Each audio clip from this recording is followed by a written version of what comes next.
Oh, my year was a cool year. I graduated. That's true.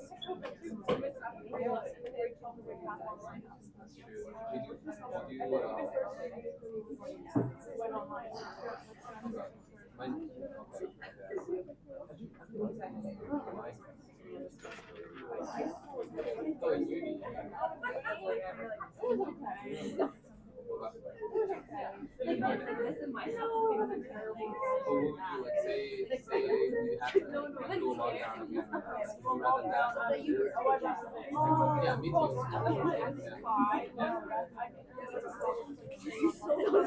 Yeah, right. Right.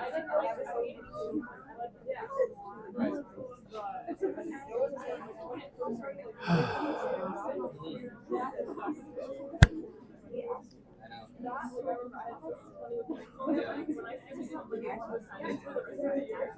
We didn't. Yeah. Geez. I bet a lot of kids are happy. Maybe that's like a budget exam. We were the year that didn't have to do them. Yeah, yeah.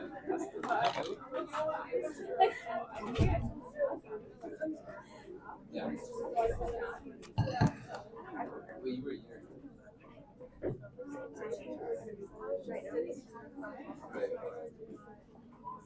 Right.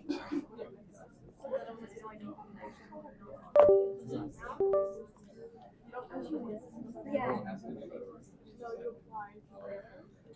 So you're a genius. Oh, you. Alrighty. I don't know if this mic working any better than last time? Okay, perfect. That's better. Okay, so today we are going to start working through some of these generational cohorts. Again, starting with the silent generation and moving, probably, in the next couple classes through the silents, the boomers, Gen X, millennials, and then Gen Z, just to kind of talking about what these generational cohorts look like, formative experiences, all of these sorts of things. Okay, so just to kind of review a little bit what we were talking about last time, right? So we're talking about this book from Jean Twenge and her argument about generational cohorts, right? And if you recall, she argues for what she calls the technology model of generations. Basically, that whatever technology was central when you were in your teens and 20s is going to fundamentally shape you in major ways and shape your whole generational cohort. Okay, and then we talked a little bit about what we call life history theory. Basically, that you can either raise your kids in one of two ways, or your decisions that how you raise your kids and how many kids you have is dictated by some things, right? The fast life strategy, if you expect high mortality for parents and children, you have a lot of kids and you try to make them as self-sufficient as possible quickly. And if you have fewer kids, right? If you have more resources, you tend to take a slow life strategy where you have fewer kids, you raise them for a long time, you educate them, because what you're afraid of is not so much that they'll die, but that they won't have the same kind of standard of living. So you invest a ton of resources in your very few children. Okay. The first of our generational cohorts are the silent generation. Now, with any of these dates, right, these are Twenge's dates, there's always people who are a little bit different on some of these dates, right? And especially when you get to like the millennials and Gen Z, there's all sorts of numbers floating around. These are the ones I'm going to use. Like I've seen some people put millennials as going as far as like 2005, and I don't think that's right. So I put those with Gen Z, as does Twenge. But if you've seen different numbers kicking around somewhere, no worries. Right? These are very much kind of like there's nothing hard and fast about these generational cohorts or the years. These are very much kind of estimates or thinking about people in sort of cultural categories. Okay, so the silent generation, these folks born 1925 to 1945, right? So that's a 20-year generation. What Twenge suggests about them is that these are a kind of often overlooked generation, especially in terms of their cultural impact. Right? We tend to think of the baby boomers as having had more of a cultural impact, because so much changed as the boomers were coming into adulthood. And we think of things like, the counterculture, the feminist movement, gay rights as functions of the boomers. And we kind of forget about the silence. We also forget about them because, they're kind of sandwiched between this other generation, which we won't talk about because, with very few exceptions, they've all passed away at this point, which is the greatest generation. And that is the generation, that fought principally in World War II. That was their kind of big defining feature. Okay, so what Twenge argues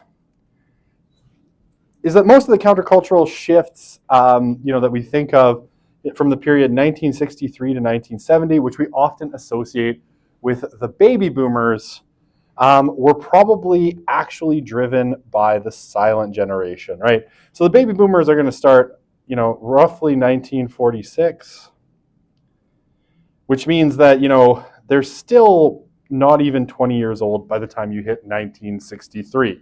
So the bulk of people who would have been kind of in their 20s and 30s in this kind of period are the silents, right? It's part of the silent generation. Okay, so lots of people, very influential that you probably, the one that I've heard of here is Gloria Steinem, right? The very famous feminist icon. A lot of people who led the counterculture movement were people in the silent generation. And lots of people you probably associate with like boomer culture, people like Hendrix, I think all the members of the Beatles, most of the members of the Rolling Stones, are all part of the silent generation as well. So a lot of the culture that was being consumed by the boomers was actually created by the silent generation. And a lot of the movements, right, again, that we associate with the baby boomers, civil rights, feminism, gay rights, all of which, really transformed the social environment, really happened, it was really the silents who started the ball rolling, and the boomers who then kind of kept the ball rolling and kept pushing it forwards. Okay. So, in terms of technology, what happened when the silents were kind of in their formative years? Well, lots of especially post-war, and right, if you're born in 1925, you're just turning 20 when the Second World War comes to a close. So they're really the generation that experiences as adults and teenagers those first years of the post-World War II environment. Okay, so they're the first, radio, when they're younger, radio as a widely accessible medium would have been pretty central, right? As they come into, their late teens, 20s, television also makes its appearance on the scene. And we get roughly the first kind of commercial television broadcast starting in about 1952. And what Twenge argues is that TV is a big transformation in terms of how people process information. And this is something Postman, I think, would agree with and definitely sort of speaks to in the second half of The Disappearance of Childhood. Particularly, right, TV allows you to experience others' perspectives kind of from a point of view that looks a lot like seeing, right? And so very important experiences that happen, in the kind of television era. One of them is Vietnam, right? So the Vietnam War, a little bit later than this, but one of the things about the Vietnam War as compared to, say, the Korean War, so Korean War is about 1950, I might have the date slightly wrong, to 1953. Just prior to TV being really widely introduced, and Korea is kind of uncontroversial amongst the American public. Once you get to Vietnam, right, which happens principally in the 60s and 70s, and television is there, people are seeing images from the Vietnam War, right? Vietnamese villages that have been bombed by the U.S. Air Force, soldiers, in the jungles, or soldiers with missing limbs, and all of these sorts of things. And this kind of visual information, as opposed to written information, has a much greater kind of emotional resonance because you're experiencing it almost like you're seeing it, in person. Okay. The opening up as well for, the silence of jet travel and the space age are big as well. Jet travel obviously makes the world a lot smaller, right? It becomes possible to travel much more quickly to all different parts of the world, to experience places firsthand. So it kind of shrinks the world in terms of how long does it take you to get from one part of the world to another. With jet travel, that the times get shorter and shorter to a certain extent, right? And after a certain point, they don't get any shorter. It still takes us about the same amount of time now because planes stop getting faster at a certain point. Okay, for good reasons. Once you pass the speed of sound, all sorts of problems happen. Fuel consumption goes up. It's a whole thing.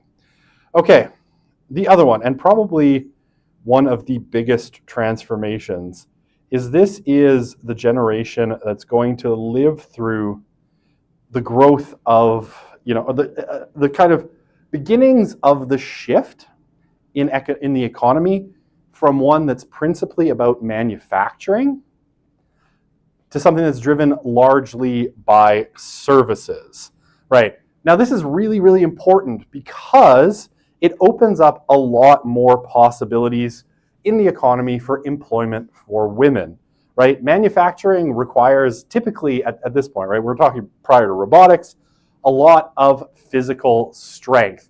And these kinds of manual labor jobs, manufacturing jobs, resource extraction, farming, are jobs which would have been the bulk of the economy, say in 1945, are jobs that men are much better suited for just because of differences in physical strength. But as the service economy grows, more and more careers open up for women, right? And as jobs in the service part of the economy start to outpace jobs in resource extraction, manufacturing, construction, and these things, women have way more opportunities in the workforce, right? Okay. With me so far? All right. So lots of change. This is a generation that in a lot of ways is still dominated by ideas of social rules and duties, right? That basically, as a person in a society, you have certain things that you're supposed to do. You have certain obligations to family and faith and country, and those sorts of things. But you start to get the shift to a mentality that's more based on something more familiar to us, right? Individual rights. So, you start to move away from this kind of, the good of the many outweighing the needs of the few, and it kind of flips, right? In a lot of cases, by the time we get to Gen X and the millennials, that will have flipped, and the needs of the good of the good of the few, right, will outweigh the needs of the many in lots of cases, and we really start to think about everything in terms of individual rights. And in large part, it's the silence that bring this about, right? If you think of, someone like, the person who brought the Charter of Rights and Freedoms into Canada, the Right Honorable Pierre Elliott Trudeau, right? He would have been kind of part of this silent generation, or the very, very young boomers. Okay, so you have a bunch of things happening in the U.S., right, that are important. In the start of the 1960s, the U.S. is still largely segregated, right, in the South. There's active discrimination in the workplace against women, and kind of broad societal discrimination against gay and lesbians. And all of this kind of starts to change by, in the 1970s. You start to get, women's rights becoming more of a concern. LGBTQ rights becoming more of a concern, and all of these sorts of things, right? So lots of stuff happening. And yeah, the silents, later born silents, right? So those born more, towards the 1940s, would have been the first to experience, more than a third of their mothers working while they were school-aged, right? So women's participation in the economy, even amongst the greatest generation, the mothers of those born kind of on the tail end of this age spectrum, about a third of them would have been working while they had kids. That was me. I said hello to myself to test if this was working. Okay. Oops, did I skip a... Okay. So, now, in some ways, actually the silents are kind of weird when it comes to things like marriage and kids. So like a lot of generations before them, the silents married pretty young, but they married younger than a lot of the generations before. And of all the generations in the 20th century, right? So if we take what's sometimes referred to as the lost generation, those who fought in World War I, the greatest generation, those who fought in World War II, and then the silents, boomers, X, millennials, and Gen Z wasn't born in the 20th century, so no worries. The silents are the ones that got married the youngest. And if you see this chart, right, so this is in the US, median age at first marriage. Basically what you see, and this gray bar is our first silents turn 18 and our last silents turn 25. Between these gray bars, you see that men went from marrying at about 26. In other generations, right, in 1900, by the time you hit the first of the silents, they're getting married at about 24, and it will go down to like 23 and a half, right, at its low. Women, always get married a little bit earlier, but at the beginning of the 20th century, 22 was the kind of median age. By the time they enter, they've shaved a year off for the silents, and it'll, kind of bottom out close to 20 years old as the median age before rising again, right, once you get into the boomers. So they got married really early, right, by kind of historical standards. During the 19th century, the median age at first marriage had been rising for both men and women, and then, it starts to go down after the beginning of the 20th century, but you see its biggest dip amongst that silent generation. Okay, so, yeah, I like this. This is always really interesting. Nearly half of new brides in the 1950s were teenagers, right? Okay, so when we say teenagers, right, the bulk of those would have been 18 and 19, with a few maybe being 16 or 17, but that wouldn't have been the norm. But, and that's about 50%, right? Nearly 50% were teenagers, right? So, younger than most of you in this room are now. About half of women getting married would have been there. Okay, so do I have everything there? Most of them met their spouses in college and got married right after graduation for those that went to college. For those that didn't, most of them would have met their spouses in high school. So, the idea of high school sweethearts getting married was a sort of real fact for the silents. Now it would be, almost unheard of for millennials and Gen Z. And why did they get married? Well, they got married because everyone else was doing it, right? This was the norm. And this is actually, something that's really pretty interesting. When we look at marriage rates and your likelihood of getting married or say having a child, your rates tend to go up for both things if more people around you are doing it, right? And for example, if you have a sister and your sister gets pregnant, your odds of getting pregnant within 2 years goes up exponentially, right? So people tend to conform to the people around them. Now, for the silents, so yeah, why did people get married young? Well, everyone was doing it, right? Because everyone was doing it, you did it too. It was just sort of normal behavior. Everybody was getting engaged in college and then getting married just after, so that's what you did too. And conformity remained really important to the Silents, right?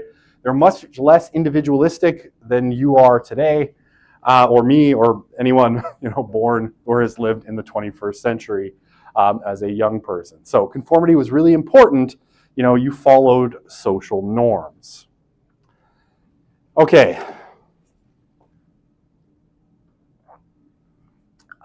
They had a lot of babies. So this period here, we'll talk about the children that came out of this subsequently. But this is what is colloquially referred to as the baby boom. So, coming into the 20th century, right? I have a very quick question. Do you all know what total fertility rate is? Yes? No? Okay. I'll explain to you the total fertility rate. Okay, so total fertility rate is basically the average number of children that you expect a woman to have when she's in what we call the fertile range, right? So fertile range for women is roughly 15 to 44, right? Hopefully not too many 15-year-olds having babies, but whatever, right? That is what we call the fertile range, because it's roughly the period where it's relatively easy for women to have children. After that, fertility takes a nosedive. Okay, so total fertility is generally measured as children per woman, right? Children per woman in the fertile range. So, roughly speaking, like today, I think Canada is at about 1.4 children per woman in the fertile range, relatively low by historical standards. And what we call replacement fertility, so replacement is 2.1 in a developed society, right, where we expect low infant mortality. Women need to have on average 2.1 children per woman to kind of keep population roughly the same. Okay, so that's TFR. So, coming into the 20th century, right, so no birth control here, total fertility was roughly 2.5 children per woman. So a little bit above replacement fertility. You would have had a, kind of a slowly growing population just based on births. And it varies a whole bunch, right, in the kind of, roaring, the aughts, it goes up a little bit. It's a good time, kind of at the beginning of the 1920s.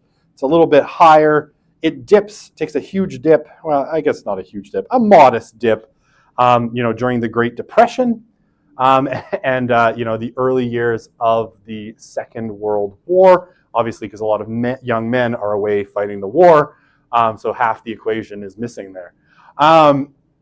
And then it takes a huge spike in 1945, right? So right here, it goes shooting way up, and it's going to stay relatively high for a really long time. And if you see, you don't get back to that 2.5 children per woman where you started the 20th century until, what's that, 1968, roughly? Okay, so, and it peaks around 3.8 children per woman in 1958, right? So huge population growth during this period. Okay, so I'm going to try to put this into how big of a demographic change this is. In the US, during this period, you have somewhere around 88 million babies born in this period. Or more than the entire population of France today, right? Considerably more, right? I think there's about 62 million people in France. So you have 88 million babies born in the United States during this period. In Canada, it's somewhere in the range of somewhere between 8.1 and 8.5 million, right? Which would put it, comfortably at roughly a quarter of the Canadian population as it stands today, a little bit less than a quarter. but an absolutely massive number of, and this is on a population of, I think, like 21 million at the time in Canada. So it's a massive, massive demographic explosion during this period. So the Silents have a ton of kids, right? Okay. The most common kind of family form that the Silents had experienced, right? So how did the Silents grow up? They grew up in 2-child families, right? So a lot like what we have today, a lot of families with 2 kids. But they themselves had, a lot of kids, right? Now, again, the median number is 3.8, which means that there's a good chunk above that and quite a bit below as well. But this is, the average family probably would have had, somewhere in the range of 3 kids or more, kind of in the middle of this period. So that is a lot, right? And it's a long period where it's above 3.5. So that's a lot of kids per family. So they tend to have lots and lots of kids. Okay. Women in this period, right? So they're having a lot of children. They would have been expected to do the bulk of domestic tasks, whether they worked or not, right? And this is a common complaint of feminists as you come into the 1960s, right? That women were working what they would call a second shift, right? Go to work and work your shift at work, come home and work your shift at the domestic factory, where you do the dishes, do the cooking, the cleaning, the laundry, and all of that stuff, right? Much less domestic involvement from men than from women. So a lot of women in the silent generation would also have worked, especially once their kids had all gone to school. So a little bit less common to be working when your kids were infants, but it did happen, or young children. But once your kids were all in school, very common for women from the silent generation to have returned to work. Okay. So, the Silents. Again, we're going to talk about them a little bit beyond where they were just when they were young. When they were young, right, they had big families. They got married early, they had big families. Now, Twenge suggests that this has led the Silents in a lot of ways to be relatively resilient as compared to other generations. So, these are kind of rates of anxiety and depression. And they are somewhat, lower than other generations, right? They are resistant to anxiety and depression in lots of ways.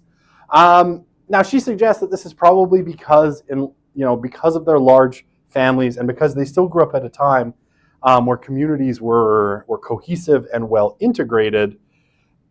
They probably were more socially connected than other generations. And especially you have lots of children, right? You have a lot of people that you're sort of naturally connected to socially. So that kind of makes sense. So yeah, large families more intimately connected means you are less prone to isolation, depression, and self-harm, including suicide, right? And this is like, I don't know, I'll give you anecdotals, and this is not evidence, but I'll just tell you, I have one sister. I barely ever talk to her, right? She's fine, I guess. But we're not that connected. And I don't have any other siblings. My mom was part of a family of 14. She's the 7th of 9 girls. And she talks to her siblings all the time, right? Like, she's always updating me on what her siblings are doing. I don't really care, but she likes to tell me about it anyway. And I think 12 of them are still alive, which is pretty exceptional. 14, and my dad was one of 5. And again, I get to hear they talk all the time, except that one uncle who no one talks to. But aside from that, they talk all the time, right? My parents are a little bit younger. My parents are really old baby boomers, but they're much more integrated with family than I am. And so you see, large families tend to be natural social connections. Okay. The boomers, right? So that's these guys, the babies that come out of here. So the boomers, born roughly 1946, that's my dad, until 1964, right? So again, it's not quite a 2-decade demographic window. It's a little bit shorter, but still about 2 decades. Okay, so it starts in 1945, and there's, at the time, people were talking about a baby boom, right? And the assumption was, okay, a bunch of soldiers, they've been off in Europe fighting wars, they came home and they want to resume their lives and start building families.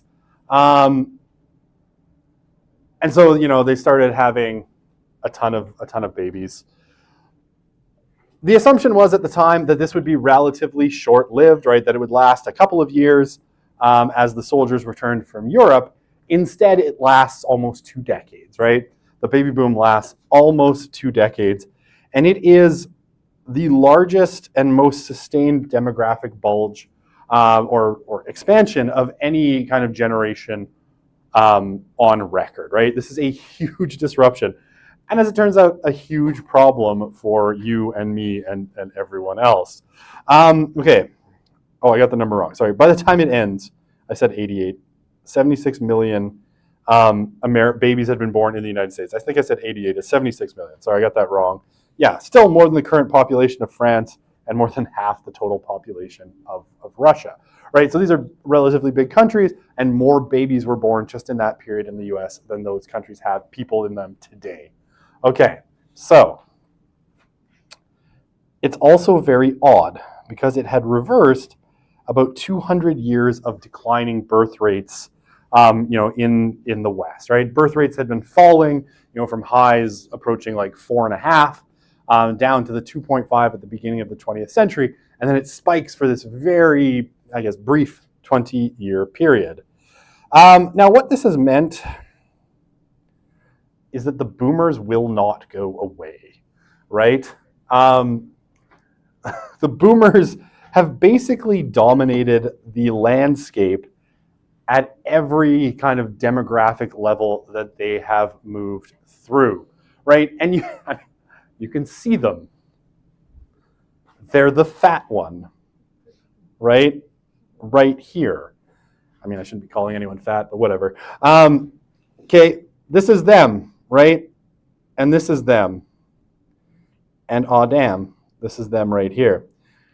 Okay, so this is really important because the boomers are such a large demographic. They're incredibly powerful, right? Politically, socially, economically, the boomers have been, for the bulk of their life, a force to be reckoned with. And politicians, in a lot of ways, still cater to the boomers because there's a lot of them, and now they're old and they have lots of time to vote, so they vote in really high numbers. Okay. This is kind of a normal demographic pyramid, right?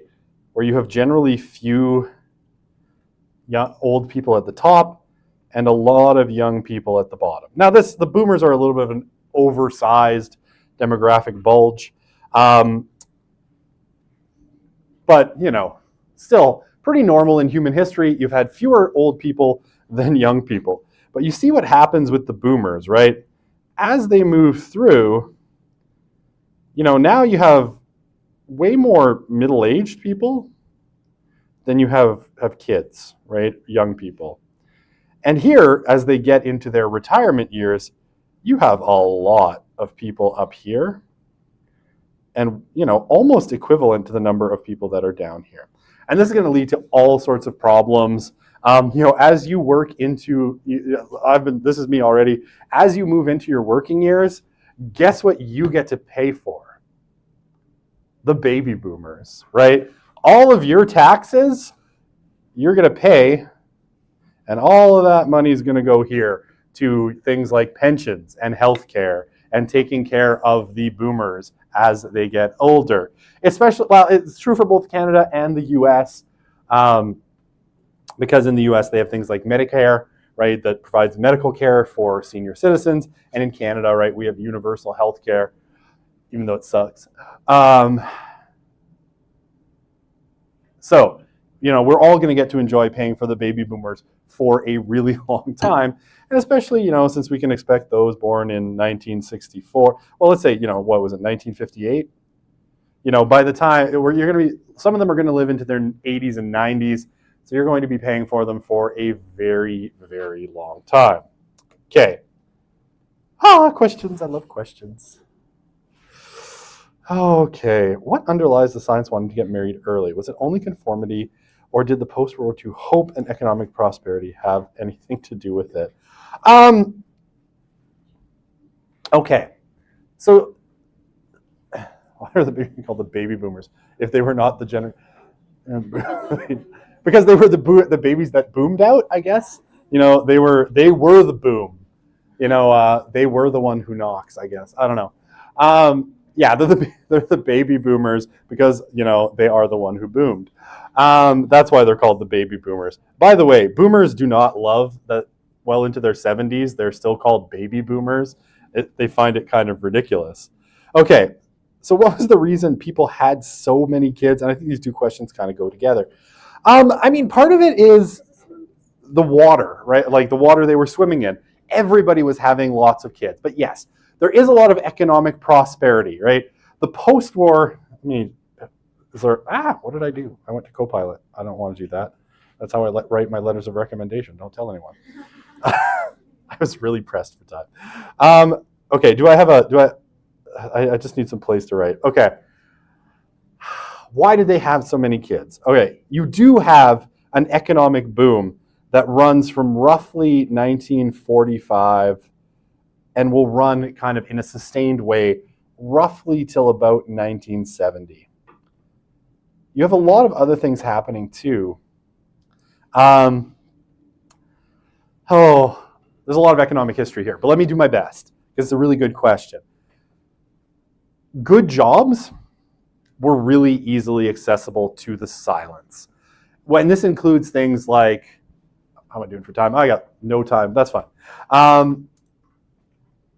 Jobs that paid really well and required very little training, right? So for the silence, especially in Canada and the US, these are two economies that really, because they'd ramped up for the Second World War, fought the Second World War, but not been destroyed in the Second World War, North America is providing goods to the rest of the world as the rest of the world rebuilds. That rebuilding, of places like Japan and Western Europe won't really be complete until the late part of the 60s, beginning of the 1970s. So there are huge markets for goods from the United States and Canada all over the world, as the French, the Germans, the English had all bombed each other into oblivion.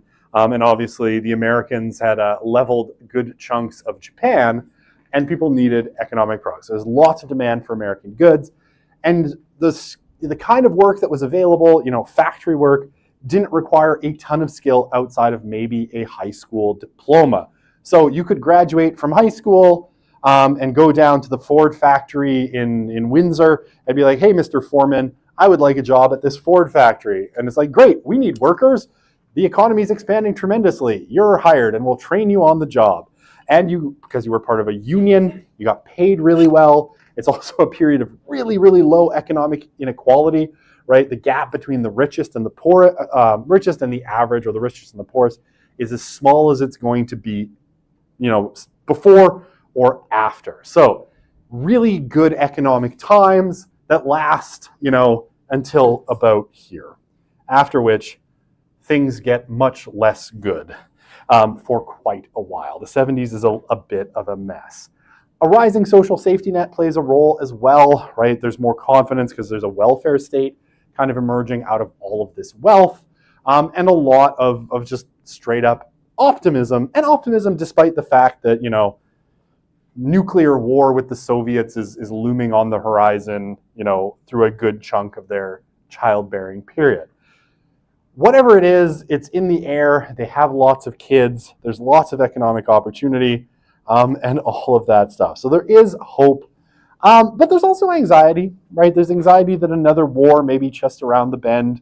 There is a war that happens in Korea in the 1950s, that threatens to draw China. Well, it does draw China in, but threatens war between, the Chinese, Soviet kind of axis and the West.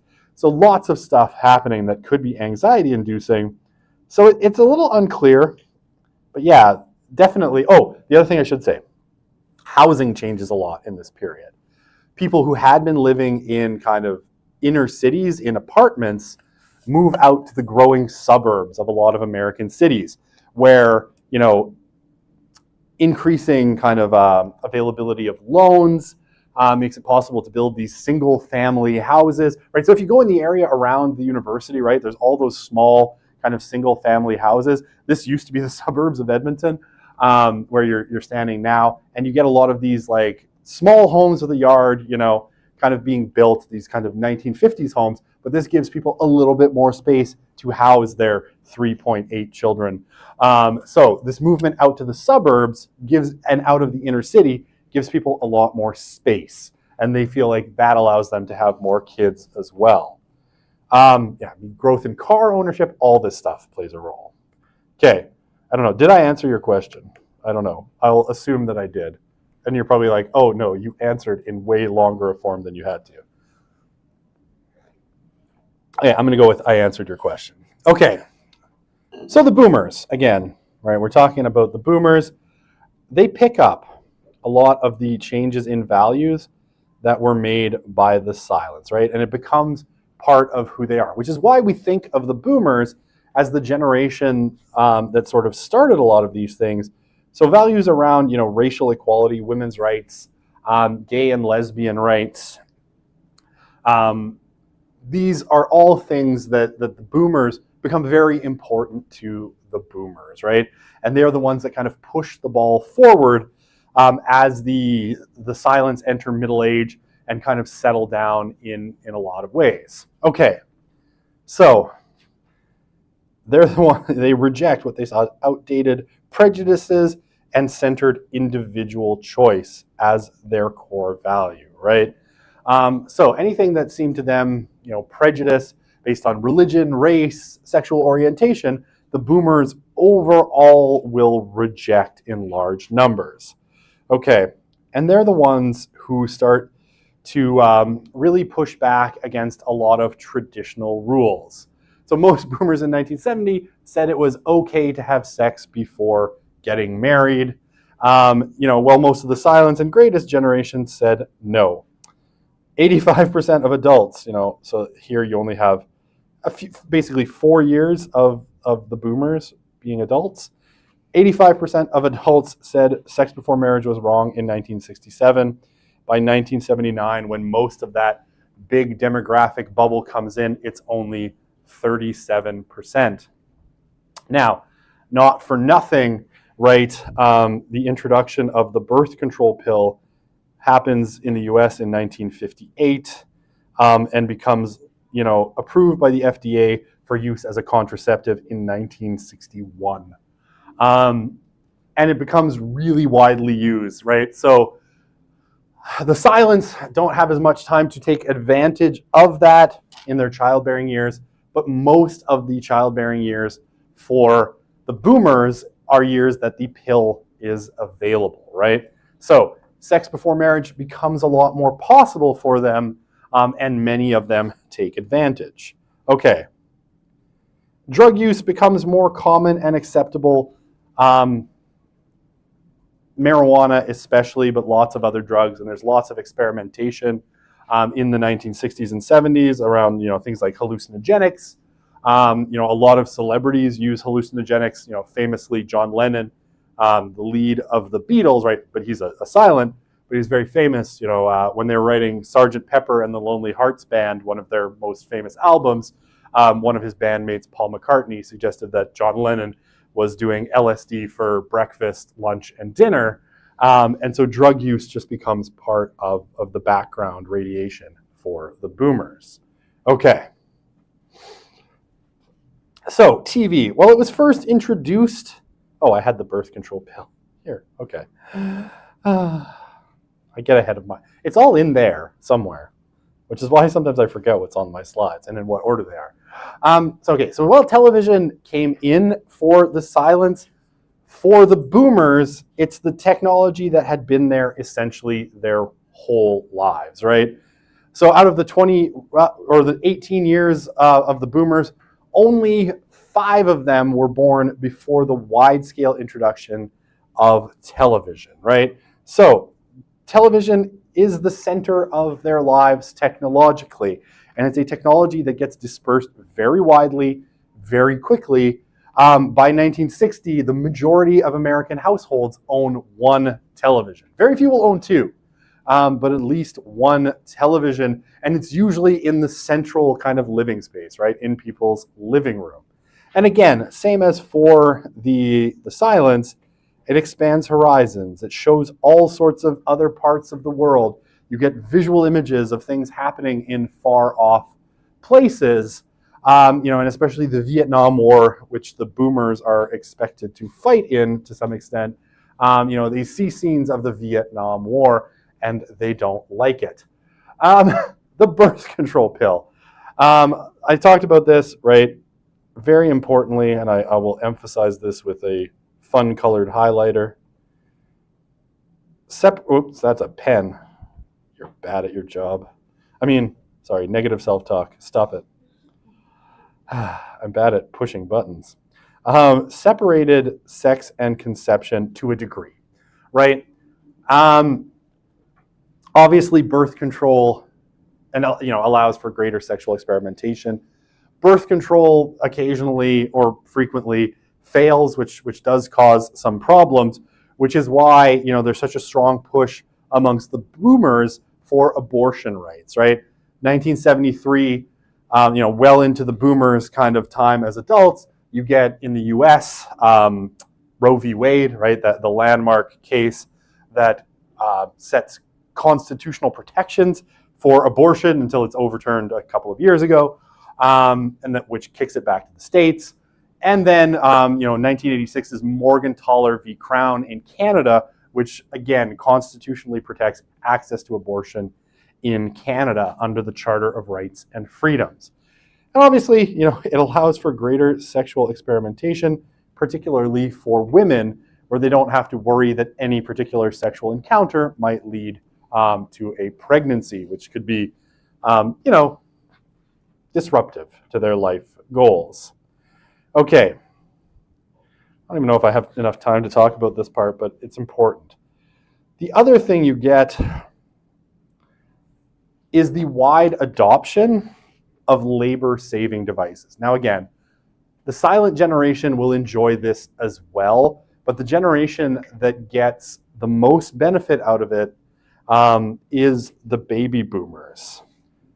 There are books written about the fact, and I think this is actually a pretty strong argument, that more so than even the birth control pill, the washing machine and dishwasher probably contributed more to women's liberation than just about anything else, right? To the feminist movement. Why? Because, prior to their invention, much of what women spent their time doing was domestic labor, right? It was cooking, which the microwave makes a little bit simpler, not as much, but washing clothes. And if you've ever tried to wash clothes by hand, right? My mom, when I was growing up, had a washboard, right? And for some reason, she thought scrubbing clothes on this washboard made them cleaner. I don't know why. It is hard. Washing clothes by hand is hard. And then wringing it out and putting it on the line is hard. Compare that to just, chucking it into the washing machine, pouring in some Tide, and turning the thing on. The amount of time that you save because of your washing machine is enormous. The dishwasher too, right? And especially think of like big families, use a lot of dishes. I have 3 kids. Man, they use a lot of dishes. Saves a lot of time kind of cleaning.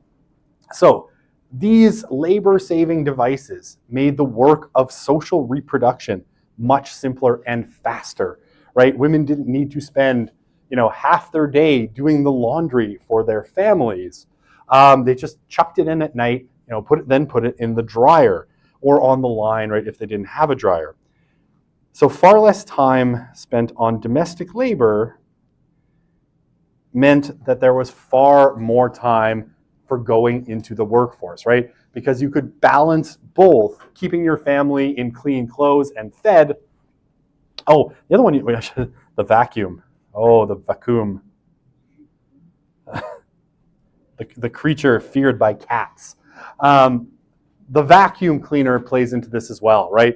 Much faster than sweeping or taking carpets outside and beating them is rolling over them with your Hoover. So all of these things really free up time for women, which they then use to go into the workforce. You may now go out into the workforce or wherever you would like to go. We'll see you on Friday. We'll keep talking about the boomers. All righty.